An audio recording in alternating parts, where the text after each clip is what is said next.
me move. Oh, maybe not. There's a fish.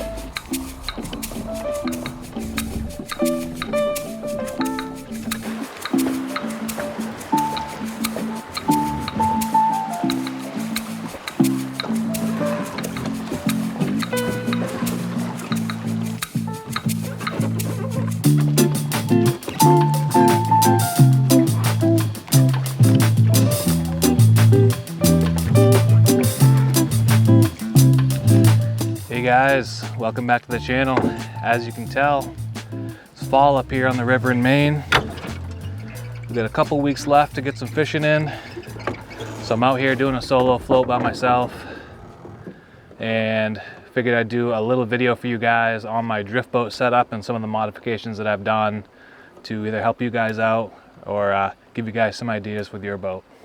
All right guys, so here it is. This is my drift boat. This is my 2004 Clackacraft low profile. It's a 20-year-old boat. Well, I've done a few things to it that have kind of modernized it and made it a little bit more efficient for myself and what I need it for. And also a couple little things just to kind of make it look a little cooler, spruce it up a little bit. So let's jump into it. I'll talk to you guys about what I've done and how we did it. So one of the reasons I got this boat was because I needed more room.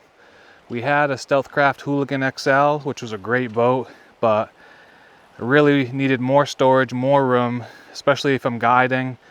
It's just handy to have more room and be a little bit more stable on the water. Plus this rows a lot better. Obviously a drift boat is going to row better than a raft. When I got it, I mean, for being a 20-year-old boat, this thing was clean. You could tell it was used but not abused. So one of the first things I did was I put this spaghetti mat flooring in.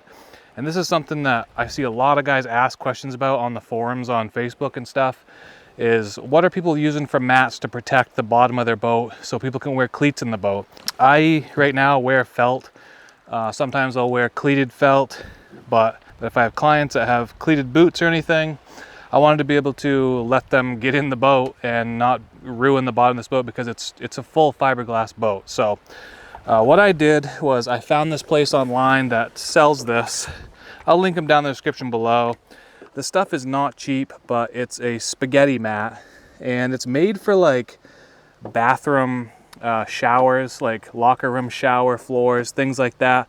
So it's plastic, it's fairly lightweight and really easy to clean, and the water goes right through it. And you can step on this with whatever boots you got. You're not going to chew through the floor at all. So basically it comes in whatever size roll you think you need. You got to go on their website, you got to measure your boat, figure out what width you need, and then order the length and the width that you need. You do not have to secure it down. The weight of this alone keeps it in the boat. A lot of people have questions about that. I had a big roll of it and I made templates beforehand. I took poster board and laid them out and made the shape that I wanted. So when I had the mat at home, I rolled it out, put my poster board on there, traced it and cut it out. So you can see like this front piece, this is all one piece. And it goes around my box here. It's not hooked down at all. It just sits there. And having that all one piece keeps it all together. You can see how I went around the foot brace there and the anchor system. It all works really, really well. It stays pretty clean, and if it doesn't, you just take the hose to it. You can pull it out, take the hose to it, and it cleans it right up really easy.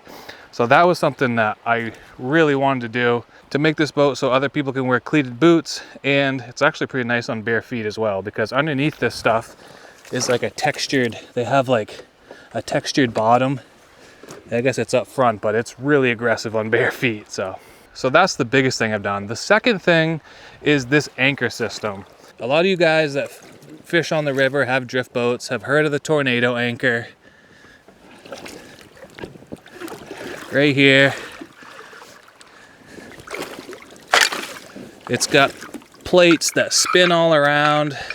You can get them different weights. The claim to fame of this thing is it's not lead. So if you lose it in the river, you don't have a big ball of lead. And you're supposed to be able to get away with using a little bit less weight, which I think I kind of agree with. What I actually did with this one, I believe this is 30 pounds,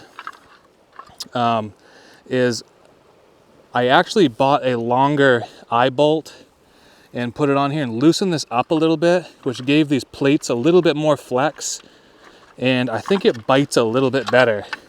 You can see it kind of contours a little bit, but these plates spin around, they grab the substrate, and it's like a parking brake for your drift boat. It works really well. And this is how my anchor system is here. It's a double pull system. Some people have a single pull, but I got a bad shoulder, so I'm doing the double pull system here. And you can have a lot of problems with these double pull systems where they get twisted up on you when you pull them up. To alleviate all of that mess, I bought this Spin RX system, which you guys might have heard of. It's not a gimmick at all. It works really, really well. I had it on the raft and it completely alleviated all of the twists that I ever had. The other thing you should do is buy a big swivel like this. This is made for like an outdoor swing seat, and I bolted right through the anchor system, and that's where I hooked my rope to. Sometimes it'll be tumbling along the bottom and spinning around, and this line can get all twisted up like this. And I had this happen a few times in the raft. Well, you go to pull this up, it gets all jammed up, and then your anchor's hanging down.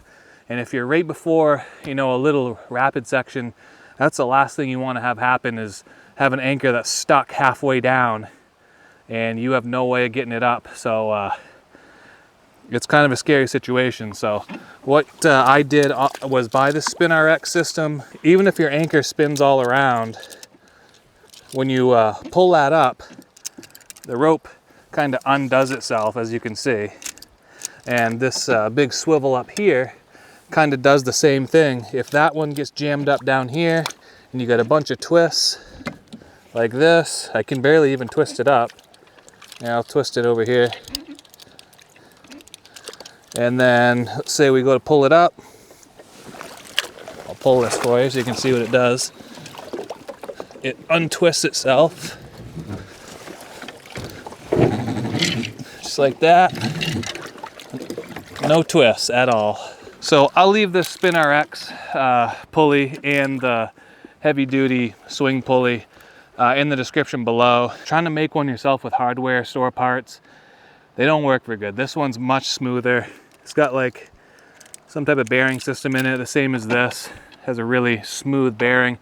You can't really use those hardware store swivels. They get jammed up really easily. So that's how I did my anchor system. In this rope, this is actually, I think, an arborist rope. The rope that came on this was so old, it just needed to be replaced. And I wanted something a little bit smoother to go through my hands. So this is just an arborist rope, and I got it in this green color. Kind of matches the boat, a little stealthier looking. Works pretty good. The next thing I wanted to do was add some foam to the sides of the boat here. You can see I got it over on that side and over here. And I mostly wanted that because I'm setting my rods on this a lot. Walk around this side of the boat and I'll show you. So I just added some padding where your reels sit.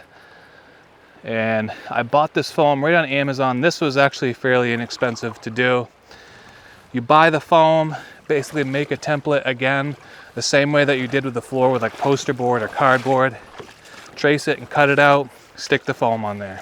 So you can buy this stuff by the roll and it's pretty durable. And then I found a company that made these rulers, so I bought that. Good way to kind of measure your fish if you catch a nice one. All of this stuff I'm linking down in the description below so you guys can find it. Another thing that I did, which makes it easier when you're fishing with the guys or fishing with clients, is everybody has their own set of nippers, hemostats, or pliers.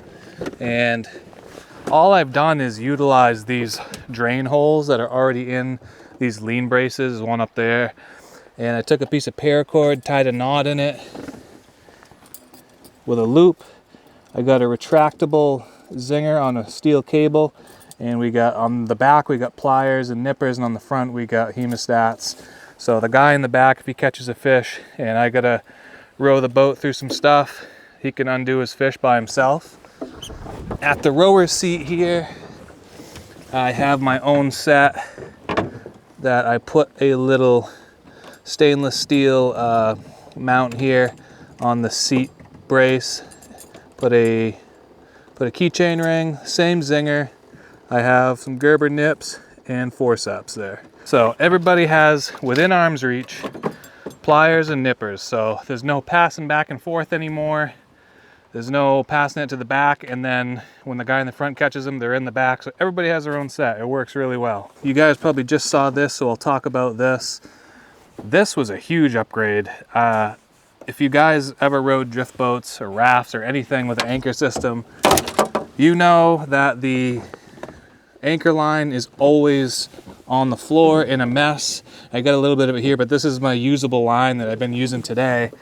You can see I got a lot more in the bag, but this is actually for sailing. And I can't remember what the name of Halyard bag, something like that. I'll link it down in the description below. I bought this.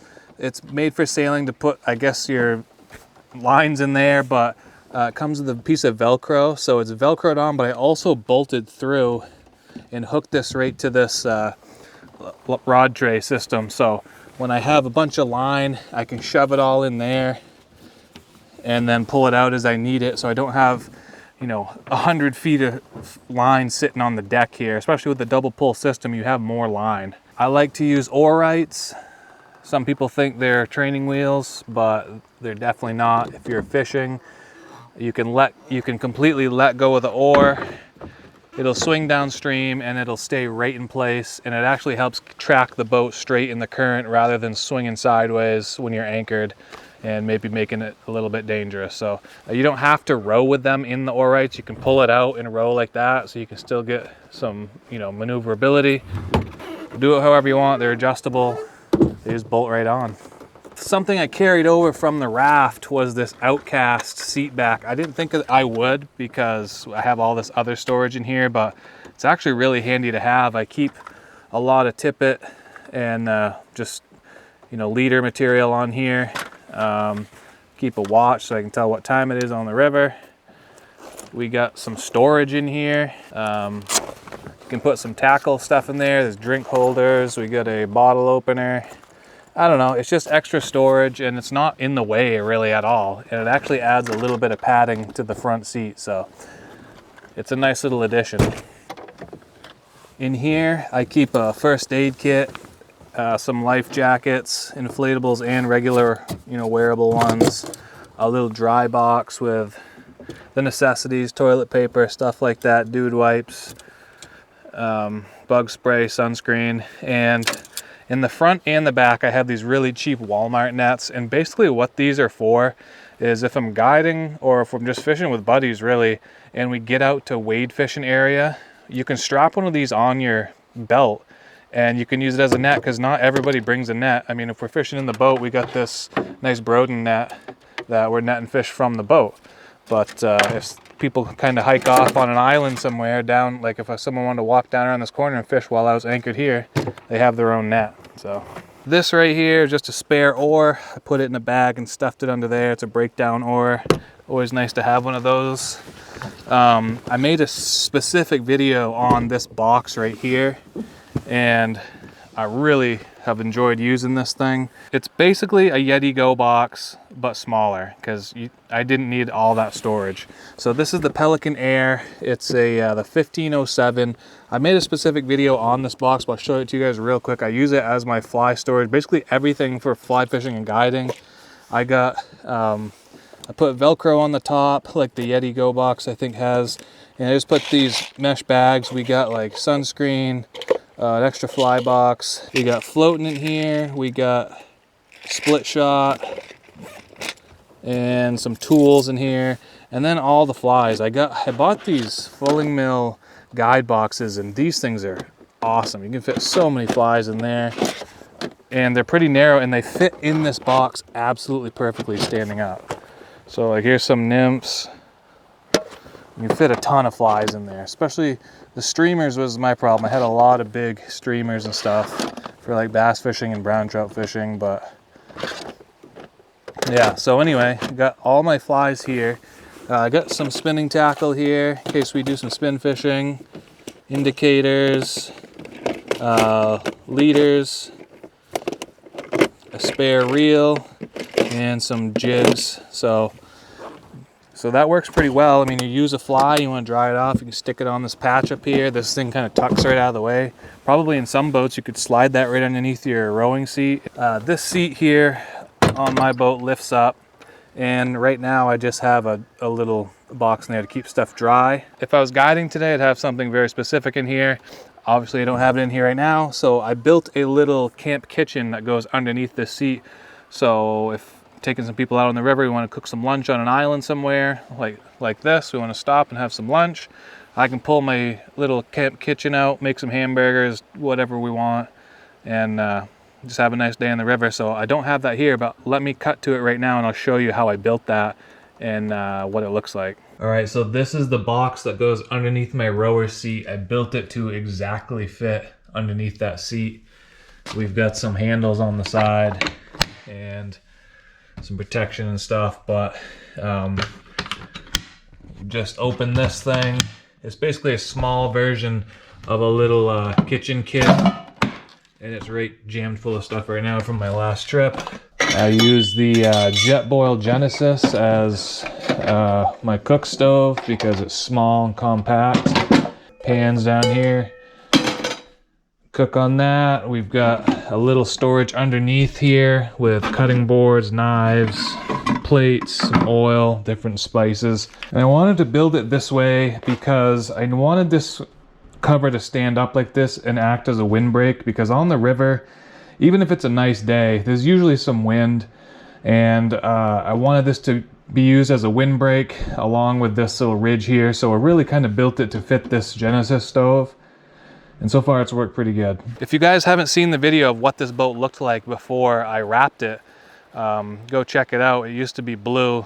It looked, you know, like a 20-year-old clackercraft, but I wrapped this boat myself, and I wrapped it in this camo pattern. I got it from Metro Restyling. They have the most wraps that you can find on the internet, I think, and you can watch the whole video on how I did it. I'm not going to go into detail.